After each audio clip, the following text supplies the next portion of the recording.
Barbados has lost one of its great patriots, and I have lost a dear friend. It was with the most profound sense of personal sadness that I learnt earlier today of the passing of my dear friend and a true builder of Barbados, Harold Fitzherbert Hoyte, at the age of 78.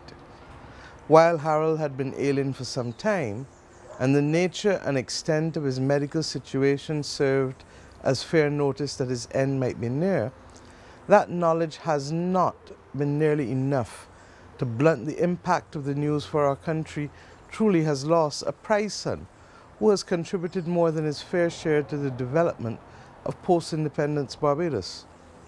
It would be impossible to separate the name Harold Hoyte from the path of journalism in Barbados and the Caribbean over the past 60 years.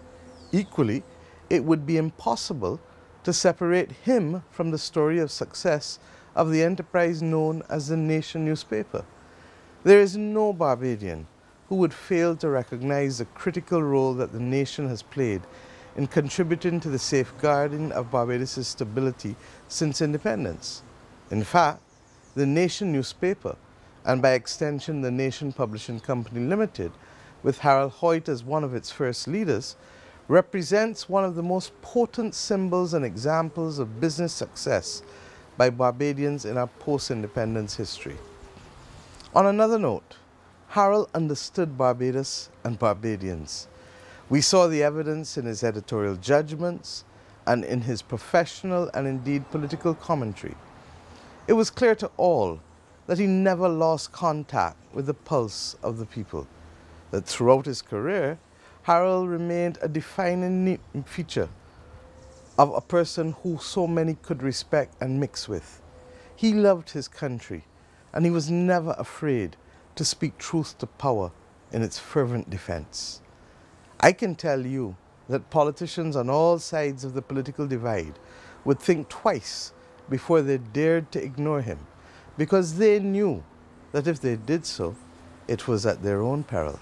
For he was an astute judge of Barbadians, particularly on those matters he so fondly referred to as bread and butter issues. In my eyes, Harold Hoyte was more than worthy to hold any and all offices in this land.